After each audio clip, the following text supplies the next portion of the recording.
One act of bravery can change a life. But what happens when justice turns its back on a hero? The struggling neighborhood of Detroit was a place where dreams felt out of reach, and survival was the only priority. Broken sidewalks and boarded-up storefronts lined the streets, whispering stories of hardship. It was here that 12-year-old Ethan Johnson lived with his family, trying to hold on to hope as the weight of their circumstances threatened to crush them. Ethan's father, once a hard-working man, had been injured in a factory accident months ago.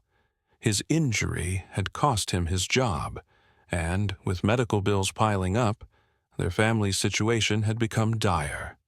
The landlord was growing impatient, and eviction loomed over them like a storm cloud.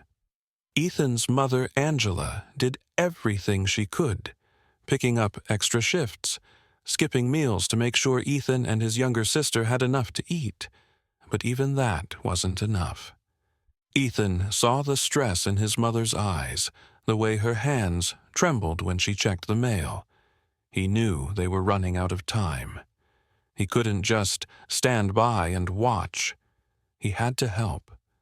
Determined to make a difference, Ethan set out early in the morning, knocking on doors, offering to clean yards, wash cars, or do any odd job that could bring in even a few dollars. Rejection after rejection chipped away at his confidence, but he refused to give up. Some people turned him away with sympathetic smiles. Others barely spared him a glance before shutting their doors. By the afternoon, exhaustion weighed heavily on his small frame. His hands were numb from the cold, his stomach empty from skipping breakfast.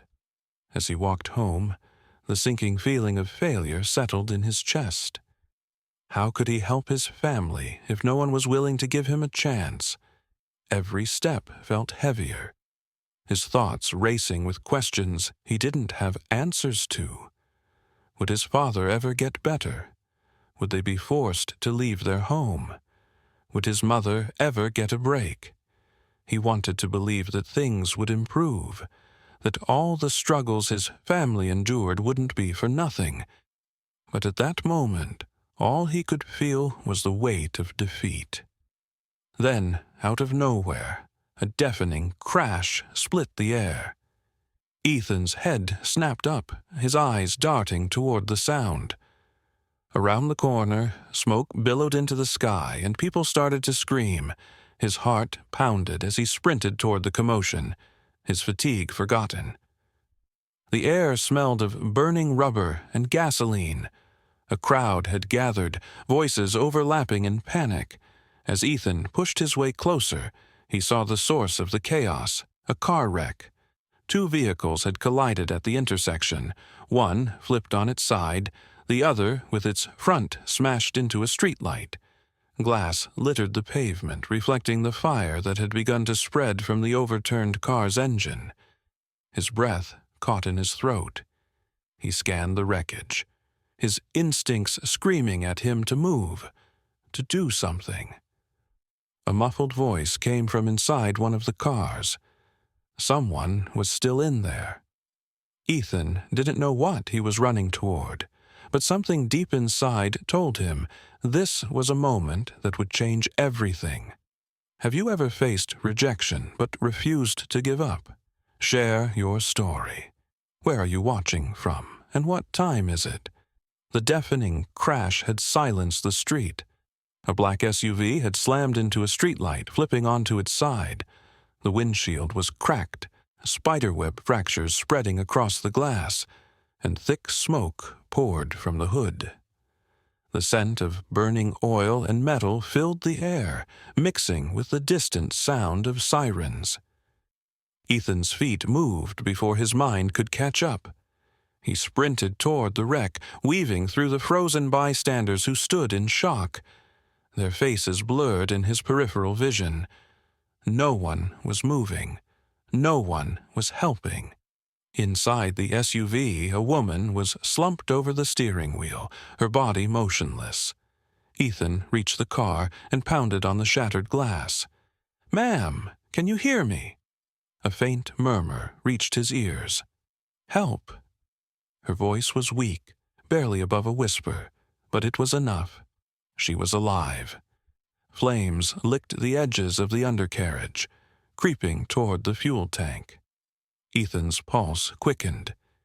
He had to get her out, now. He yanked on the door handle, but it wouldn't budge. His hands scrambled against the twisted metal, searching for another way in. The smoke thickened, making his eyes water. Summoning all his strength, he wedged his fingers into the door frame and pulled with everything he had. The metal groaned in protest before finally giving way. He stumbled back as the door creaked open. The woman barely lifted her head. Her seatbelt held her in place, trapping her in the wreckage. Ethan climbed inside, coughing as smoke curled around them. "I'm gonna get you out, okay? Stay with me." His fingers fumbled with the seatbelt latch, his hands shaking. The heat from the fire grew unbearable. He tugged again.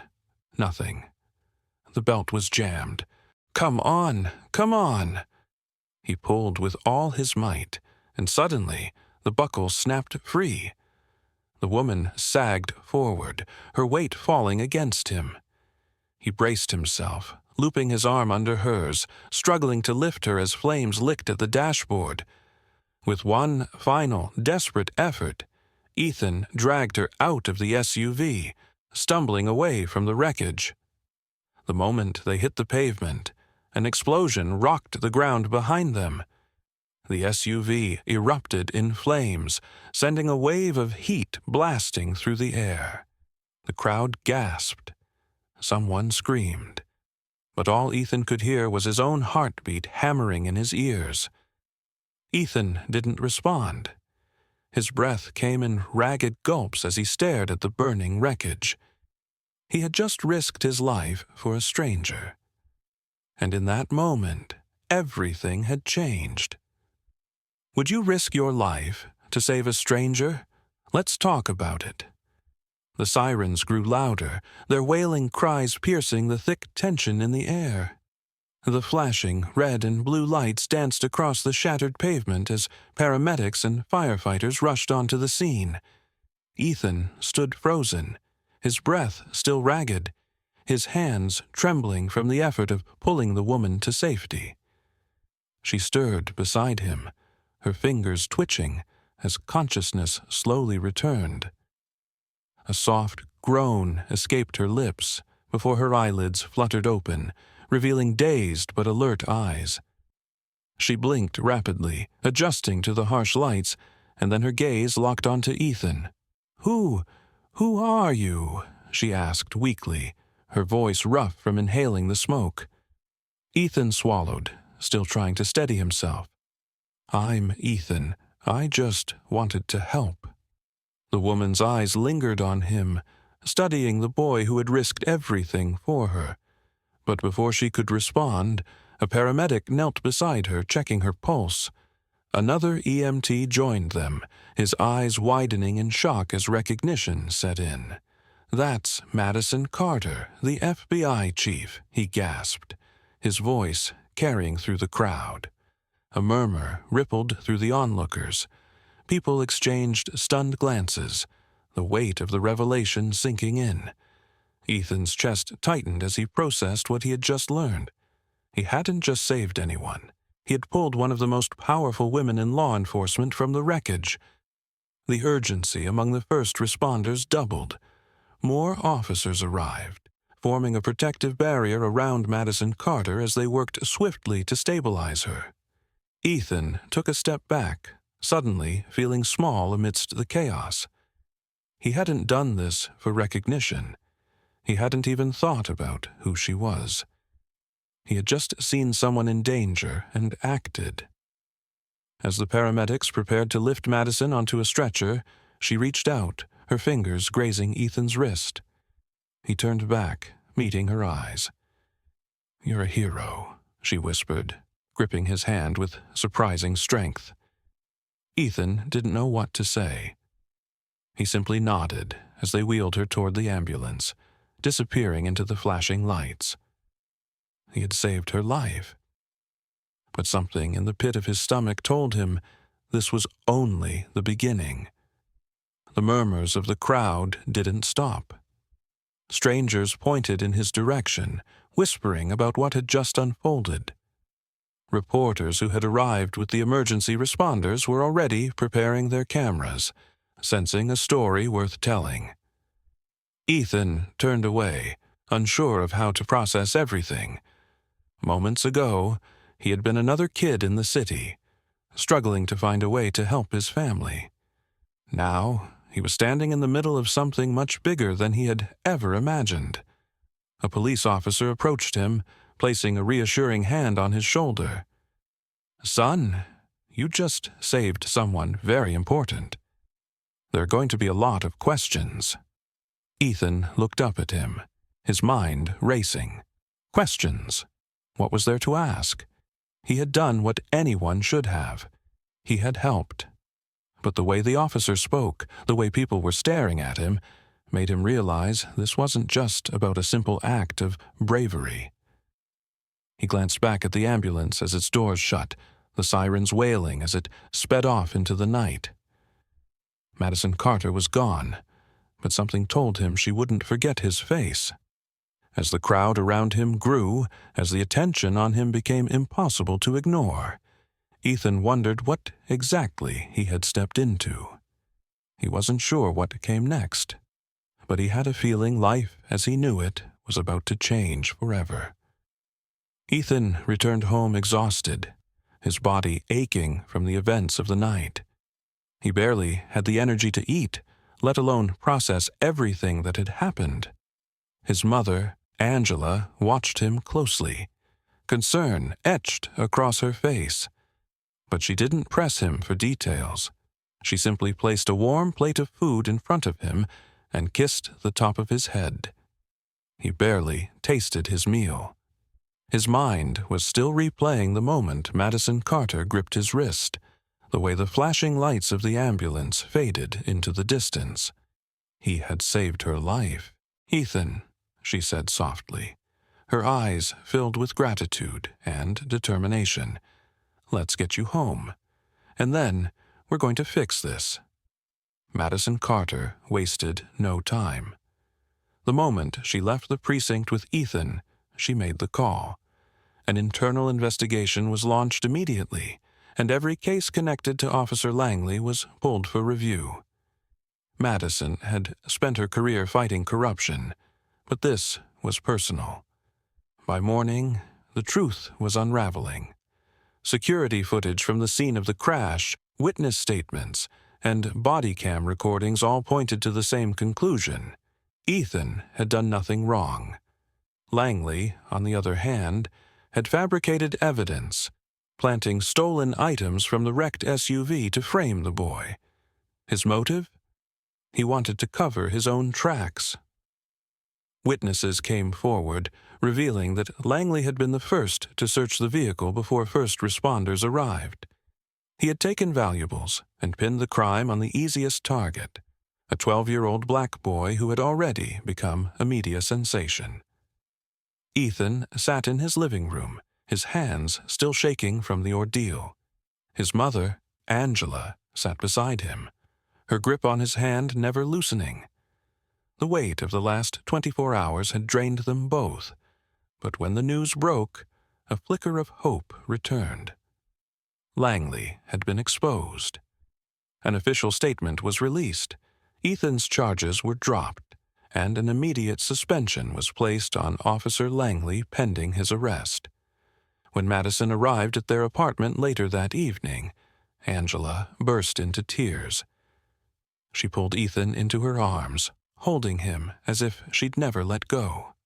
"I'm so sorry you went through that," she whispered, her voice trembling. "You didn't deserve any of it." Ethan hugged her back, burying his face in her shoulder. "I just wanted to help," he murmured. "You did more than help," Madison said gently. "You showed this city what real bravery looks like." The next day, the press conference was held in front of the police headquarters.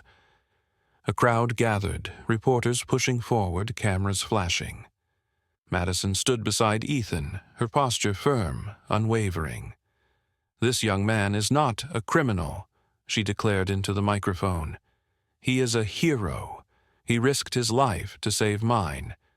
And yet the system, one that is supposed to protect the innocent, failed him."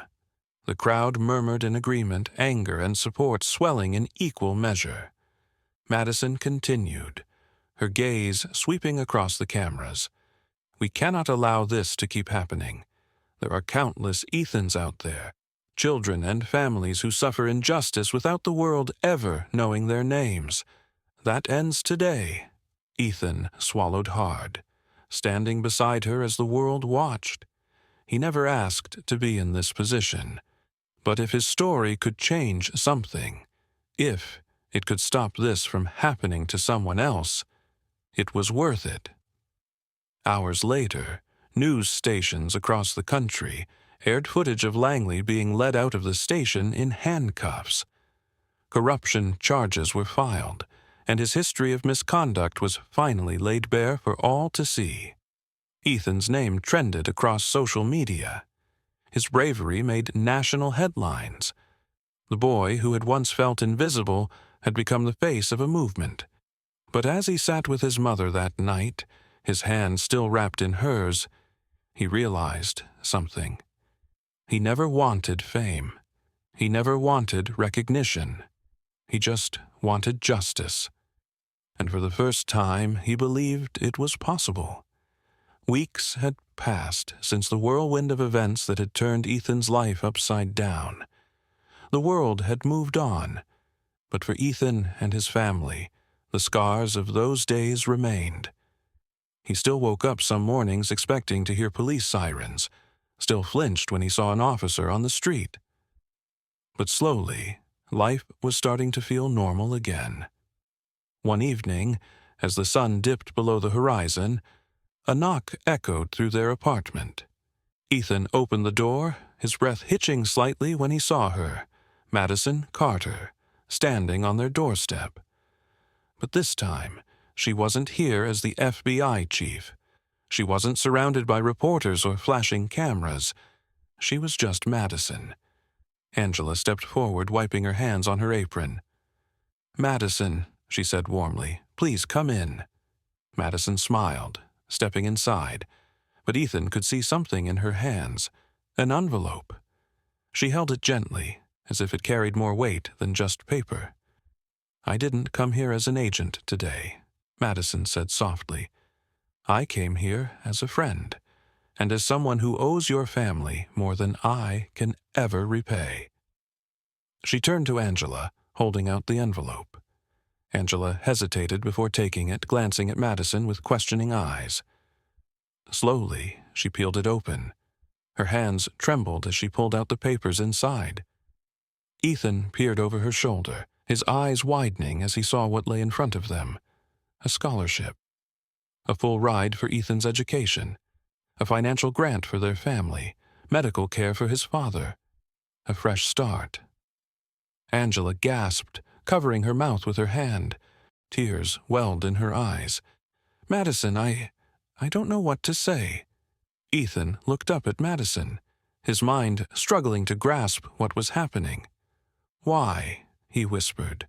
"Why are you doing this for us?"